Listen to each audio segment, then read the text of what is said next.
Hi friends, army என்றால் சின்னது பெரியது என்ற பேதம் இல்லாமல் ஒவ்வொரு நபருக்கும் தெரிந்திருக்கும். அவர்கள் தினமும் நமக்காக எல்லையில் என்ன செய்கிறார்கள் என்பது உலகிலுள்ள அனைவருக்கும் தெரிந்த விஷயம்தான். ஆனால் அந்த ஆர்மிக்குள் போக வேண்டும் என்றால் ஒரு விண்ணப்பதாரர் எத்தனை கஷ்டங்களை கடக்க வேண்டும், எத்தனை சவால்களை எதிர்கொள்ள வேண்டும் என்பது நம்மில் மிக குறைவானவர்களுக்கே தெரியும். அதிலும் ஒரு பெண் ஆர்மியாக ஆசைப்படுகிறாள் என்றால் அவள் எத்தனை சோதனைகளை எதிர்கொள்ள வேண்டும், எத்தனை துணிச்சலான டெஸ்டுகளை பாஸ் செய்ய வேண்டும் என்று நினைத்தாலே சுவாரஸ்யமாக இருக்கிறதே அல்லவா? ஒரு பெண் ஆர்மியாக வர வேண்டும் என்றால் அவள் எந்தெந்த டெஸ்டுகளை எல்லாம் செய்து கொள்ள வேண்டும் என்பதை இப்போது தெரிந்து கொள்வோம். ஆர்மியில் சேர வேண்டுமென்றால் முதலில் எல்லோருக்கும் மருத்துவ பரிசோதனை, அதாவது மெடிக்கல் டெஸ்ட் இருக்கிறது என்பது உங்களுக்கெல்லாம் தெரியும். இந்த டெஸ்டில் விண்ணப்பதாரர்களுக்கு எல்லா வகையான பரிசோதனைகளும் செய்வார்கள். ஆனால் இந்த பெண் ஆர்மி விண்ணப்பதாரர்களுக்கு மருத்துவ பரிசோதனை எப்படி நடத்தப்படுகிறது, அவர்களுக்கு எந்தெந்த பரிசோதனைகள் இருக்கின்றன, இந்த டெஸ்டுகளை யார் செய்கிறார்கள் என்று நீங்கள் எப்போதாவது யோசித்திருக்கிறீர்களா? பொதுவாக இந்த கேள்வி பலரது மனதில் இருக்கும். அதனால்தான் சில பெற்றோர்கள் தங்கள் வீட்டு பெண்களை ஆர்மியில் சேர அனுப்ப விரும்புவதில்லை. பெண் ஆர்மி மருத்துவ பரிசோதனை பற்றி உங்களுக்கு ஏதாவது சந்தேகமோ கேள்வியோ இருந்தால் இந்த வீடியோவை கடைசி வரை என்னோடு இருங்கள். உங்களுக்கு இருக்கும் எல்லா கேள்விகளுக்கும் இந்த வீடியோவில் பதில் கிடைக்கும். சரி, இனி தாமதம் ஏன், ஸ்டார்ட் பண்ணலாமா? முதலாவது கர்ப்ப பரிசோதனை. முதலில் தெரிந்து கொள்ள வேண்டியது என்னவென்றால், உடற்தகுதி டெஸ்ட் வேறு, மருத்துவ டெஸ்ட் வேறு. ஆர்மியில் சேருவதற்கு கடைசி டெஸ்ட் மருத்துவ டெஸ்ட் தான். இந்த டெஸ்ட் ஆண்களை விட பெண்களுக்கு சற்று கடுமையாக இருக்கும். வெளிநாட்டு ஆர்மிகளில் சேர வேண்டுமென்றால் பெண்கள் மிக கடுமையான பரிசோதனைகளை செய்து கொள்ள வேண்டியிருக்கும். ஆனால் நமது இந்தியாவிலும் பங்களாதேஷிலும் சற்று விதிவிலக்கு அளிக்கப்பட்டுள்ளது. இருப்பினும் எந்த நாடாக இருந்தாலும் சரி, ஆர்மியில் சேரும் ஒவ்வொரு பெண்ணுக்கும் கட்டாயம் கர்ப்ப பரிசோதனை செய்யப்படும். ஒருவேளை அந்த பெண் இந்த டெஸ்டில் தோல்வி அடைந்தால், அதாவது கர்ப்பமாக இருந்தால், அவளை ஆர்மியில் சேர்க்க மாட்டார்கள். சில சமயம் மேலும் உறுதிப்படுத்த அல்ட்ராசவுண்ட் ஸ்கேன் கூட செய்வார்கள். அந்த விண்ணப்பதாரர் உண்மையில் கர்ப்பமாக இல்லை என்பதை முழுமையாக உறுதி செய்ய கர்ப்பத்துடன் தொடர்புடைய வேறு சில டெஸ்டுகளையும் ஒரே நேரத்தில் செய்வார்கள். இரண்டாவது, மார்பக பரிசோதனை. கர்ப்ப பரிசோதனைக்கு பிறகு ஒவ்வொரு பெண் விண்ணப்பதாரருக்கும் மார்பக பரிசோதனை செய்யப்படும். இந்த நேரத்தில் ஒரு பெண் டாக்டர் அந்த விண்ணப்பதாரரின் மார்பகத்தை முழுமையாக சோதிப்பார். அவளுக்கு மார்பகத்துடன் தொடர்புடைய ஏதேனும் பிரச்சனைகள் உள்ளனவா என்பதை தெரிந்து கொள்ளத்தான் இந்த டெஸ்ட். சிலருக்கு மார்பகத்தில் கட்டி, டியூமர் அல்லது சின்னது பெரியது என்ற அளவு பிரச்சனைகள் இருக்கலாம். இவை பிறகு பெரிய நோயாக மாறலாம். மார்பகத்தில் எங்கேனும் கட்டிகள் உள்ளனவா என்றும் டாக்டர்கள் பரிசோதிப்பார்கள். சில சமயம் மார்பக புற்றுநோய் போன்ற ஆபத்தான நோய்கள் உள்ளனவா என்பதை தெரிந்து கொள்ள ஸ்கேனிங் மூலமாகவும் பரிசோதனை செய்வார்கள். இந்த டெஸ்டுகளெல்லாம் செய்வதற்கு காரணம், ஆர்மியில் சேர்ந்த பிறகு பயிற்சியின் போதோ போர்க்களத்திலோ அந்த பெண்ணுக்கு எந்த உடல் ரீதியான இடையூறும் வரக்கூடாது என்பதுதான். இதை தவிர மார்பக அளவும் மிக முக்கியம். ஏனென்றால் மார்பக அளவு பெரிதாக இருக்கும் பெண்களை ஆர்மியில் எடுத்துக்கொள்வதில்லை. அப்படிப்பட்ட பெண்களுக்கு ஓடுவதோ கடுமையான உடற்பயிற்சி செய்வதோ கஷ்டமாகிவிடும்.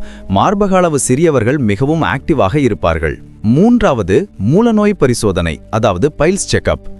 ஆண்களைப் போலவே பெண்களுக்கும் ஆர்மியில் சேர்வதற்கு முன் மூலநோய் பரிசோதனை செய்யப்படும். இந்த டெஸ்டில் விண்ணப்பதாரரை முன்னால் குனியச் சொல்வார்கள். பிறகு கடுமையாக இருமச் சொல்வார்கள். இருமும் போது டாக்டர் அந்த விண்ணப்பதாரரின் உடல்நிலையை கவனிப்பார். இந்த டெஸ்ட் மிக எளிதாக முடிந்துவிடும். நான்காவது, கன்னித்தன்மை பரிசோதனை. இப்போது பலரது மனதில் ஒரு கேள்வி எழும். கன்னி மட்டுமே ஆர்மியில் சேர முடியுமா? காலம் மாற மாற விதிகளும் மாறுகின்றன. எனவே இப்படிப்பட்ட கேள்வி வருவது இயல்புதான். டாக்டர்களின் கருத்துப்படி பாலியல் ரீதியாக ஆக்டிவாக இருக்கும் பெண்கள் ஆர்மியில் சேராமல் இருப்பதே நல்லது. ஆனால் முக்கிய விஷயம் என்னவென்றால், இந்திய ஆர்மியில் கன்னித்தன்மை பரிசோதனை எக்காரணத்திற்காகவும் செய்வதில்லை. இந்தியாவையும் பங்களாதேஷையும் தவிர உலகின் மற்ற நாடுகளில் முன்பு இந்த டெஸ்ட் செய்தார்கள். தற்போது பல நாடுகளில் இதை நிறுத்திவிட்டார்கள். உதாரணமாக இந்தோனேஷியாவில் முன்பு செய்தார்கள்.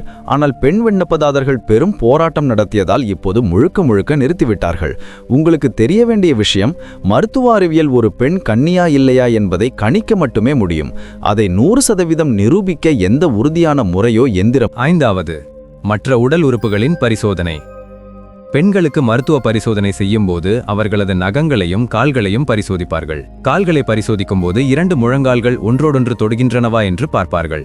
உடலில் எங்கேனும் தீப்புண்கள், முந்தைய ஆபரேஷன் தழும்புகள் உள்ளனவா என்றும் பார்ப்பார்கள். உடலின் பல்வேறு பாகங்களில் ஏற்பட்ட காயங்களையும் சோதிப்பார்கள். மருத்துவ பரிசோதனையில் மிக முக்கியமான பகுதி கண் பரிசோதனை. ஒவ்வொரு பெண்ணுக்கும் பார்வை சரியாக உள்ளதா என்று பார்ப்பார்கள். பிறகு பென்சில் டெஸ்ட் செய்வார்கள். கண் நிறம், கலர் பிளைண்ட்னஸ், வண்ணங்களை சரியாக அடையாளம் காண முடியுமா என்றெல்லாம் பரிசோதிப்பார்கள். இவை தவிர கைவிரல்கள், பற்கள் எல்லாவற்றையும் முழுமையாக சோதிப்பார்கள். இப்போது சூர்யா முட்கள் அவர்களின் உண்மை கதையை பார்ப்போம்.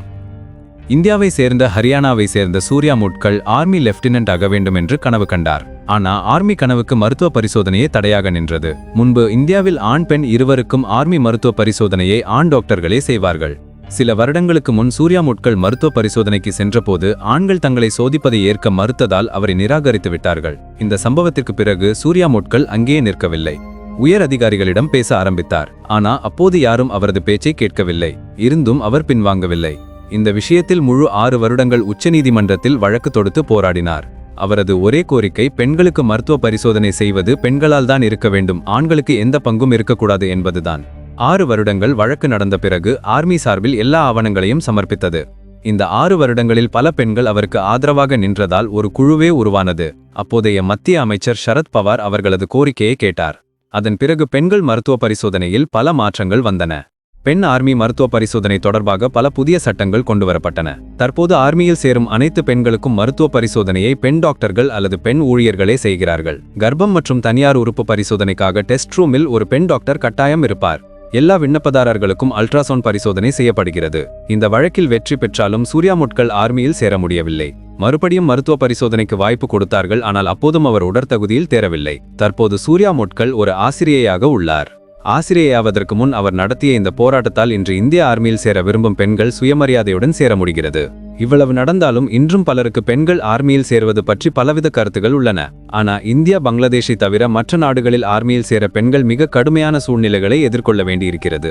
வெளிநாடுகளில் சில சமயம் ஆண் டாக்டர்களே இந்த டெஸ்டுகளை செய்வார்கள். அங்கு பெண்கள் மிகவும் அவமானமாகவும் சங்கடமாகவும் உணர்கிறார்கள். ஆனால் அந்த அரசுகள் இன்னும் அந்த விதிகளை மாற்றவில்லை. இந்த பிரச்சனைகளை எல்லாவற்றையும் தாண்டி யாராவது ஆர்மியில் சேர்ந்தால் அந்த குடும்பத்தில் உள்ள அனைவரும் பெருமிதம் அடைவார்கள். இந்த ஆர்மி உறுப்பினர்கள் எலும்பை கடிக்கும் குளிரிலோ தோலை சுடும் சிவப்பு வெயிலிலோ நமக்காக உழைக்கிறார்கள். அவர்களது உழைப்பின் பலனாக வெறும் 15 முதல் 20 வருடங்கள் மட்டுமே நாட்டுக்கு சேவை செய்ய முடியும். டியூட்டியில் இருக்கும் ஒவ்வொரு ஆர்மி ஜவானின் வாழ்க்கையும் கஷ்டங்களும் சவால்களும் நின்று கொண்டிருக்கும். ஒவ்வொரு அடியினும் ஆபத்து காத்திருக்கிறது. காலையிலிருந்தே உடற்பயிற்சிகள் தொடங்கிவிடும். நண்பர்களே, நமது நாட்டு ஆர்மி வீரர்களை நீங்கள் நேசித்தாலோ மதித்தாலோ இந்த வீடியோவை லைக் செய்யுங்கள், எல்லோருக்கும் ஷேர் செய்யுங்கள். கீழே கமெண்டில் உங்கள் கருத்தை தெரிவியுங்கள். எங்கள் சேனலுக்கு புதிதாக வருபவர்கள் உடனே சேனலை சப்ஸ்கிரைப் செய்து பக்கத்தில் உள்ள பெல் ஐகானை கிளிக் செய்து ஆல் என செட் செய்து கொள்ளுங்கள். அப்போதுதான் எங்கள் புதிய வீடியோ நோட்டிஃபிகேஷன் உங்களுக்கு முதலில் வரும். இறுதியாக, தேங்க்ஸ் ஃபார் வாட்சிங்.